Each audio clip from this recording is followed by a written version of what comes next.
Some people feel like walking away with $1 billion is a win for him and his masters. You're not walking away with no $1 billion. You said $1 billion? Insane. Is that what you said, Trap? Anything crazy? Why the fuck? I'm about to walk away with his masters. You're not walking. Why would they walk? Why would they give him? Why? Why would the court award him that? How do people rationalize that? Like, you know what? You deserve your masters because of what? He'll end up dead, Trap, before that happens. I'm saying minus that part. Why does that seem like why does $1 billion seem like a what? Because of what? He lost so what exactly?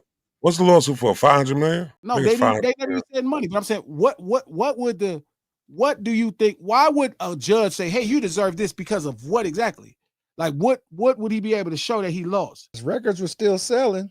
His songs are still He's still selling. the #1 artist, stream with his whole catalog. But again, even during the battle, his stuff would hit #1, get knocked back down. So you're right, Glasses. What could the judge say you lost? I'm actually wondering what is UMG.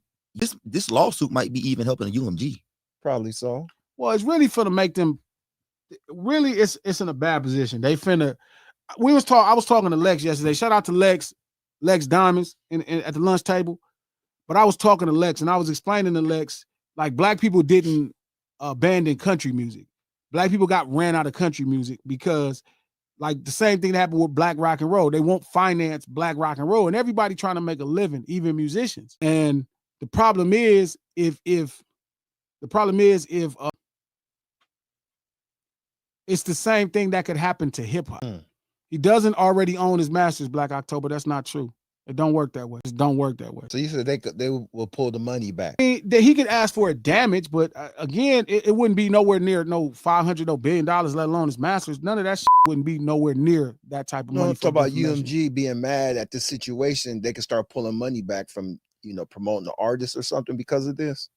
No, they just not gonna take. They gonna start to try to censor music, and they're not gonna sign hip hop artists. Oh, okay. I don't even think it's gonna get that far. I mean, I don't know how far it's gonna get because I don't understand the legal proceedings, but I understand defamation enough at the final point to know that it don't work this way.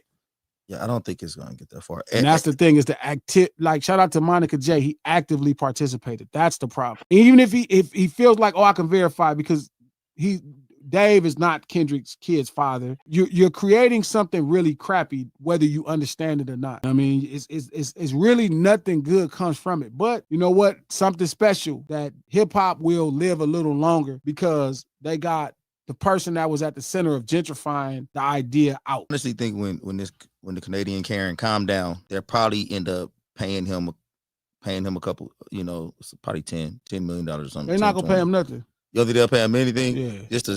This ain't a shakedown. I don't think they look at this as a shakedown. I don't think they look at it like a shakedown. So they ain't gonna pay him nothing. But I think that they can't afford to pay him nothing because there'd be too many other lawsuits.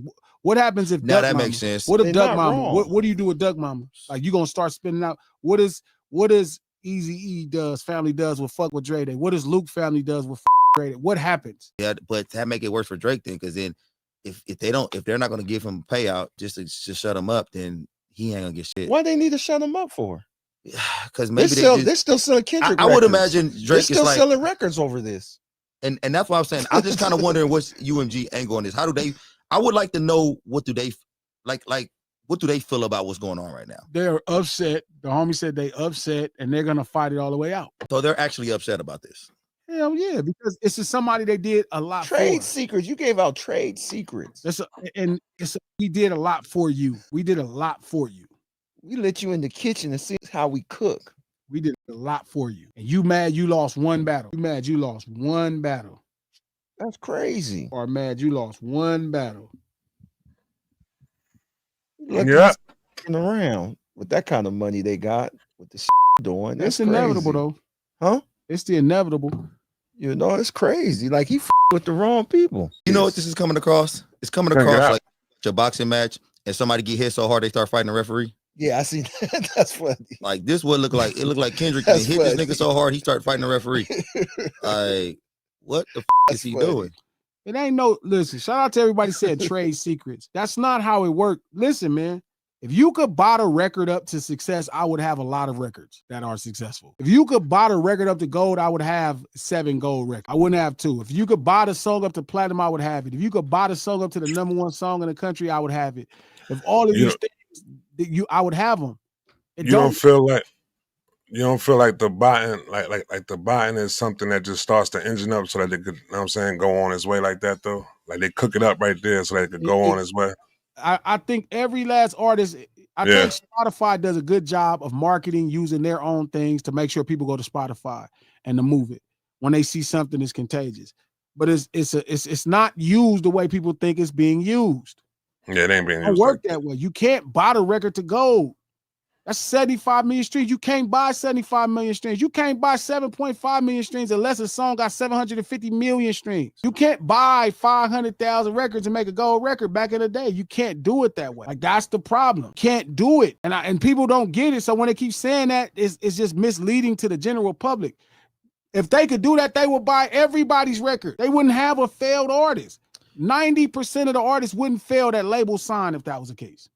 If they could just spend money and everybody work, then everything would always work. It just don't work that way. Those are part of promotional packages that independent promoters use. You're not gonna win the lawsuit. Trust me, dog. I know how the business work. I'd have had it, seen it, I've done it, I watched it. It don't work that way. Even the concept of payola ain't the way you think it works. You can't pay people to play records. You can't pay LA. You don't got enough money. If you give Los Angeles $1 million, you can't even make sense out of that money. But that's how much money you would have to spend to match the revenue they making off playing records, because Lord knows if they play a song that people don't want to hear and you change it, they lose ad revenue. If you understand the business, none of this they saying makes sense. It can't work that way. God is just fine, man. Ain't nothing wrong with him. That nigga is in the highest point of his life, of his career. He's at a career high. He's riding high. Straight up. Ain't nothing wrong with that nigga. That nigga this shit ain't shaking that nigga. He knew all this was a possibility.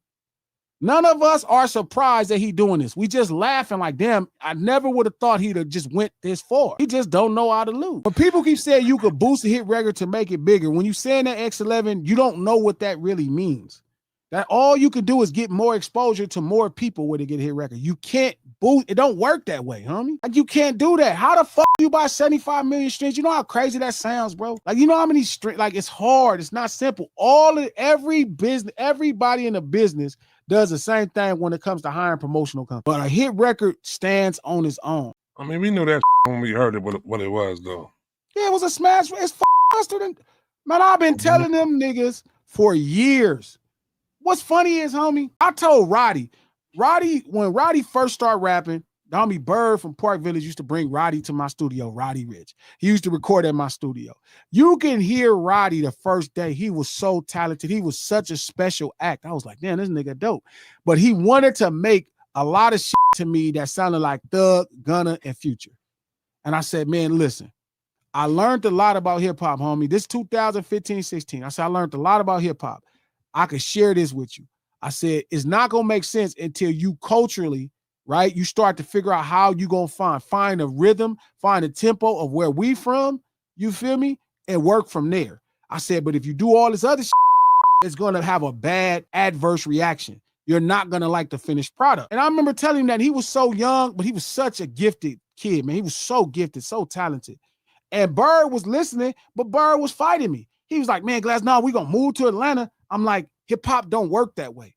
It's not it's not a monolith. I was telling John this. Hip hop is not a monolith. You can't just go around and play with people's culture. You can't play with all sounds. You have to understand what's happening to make sense of it.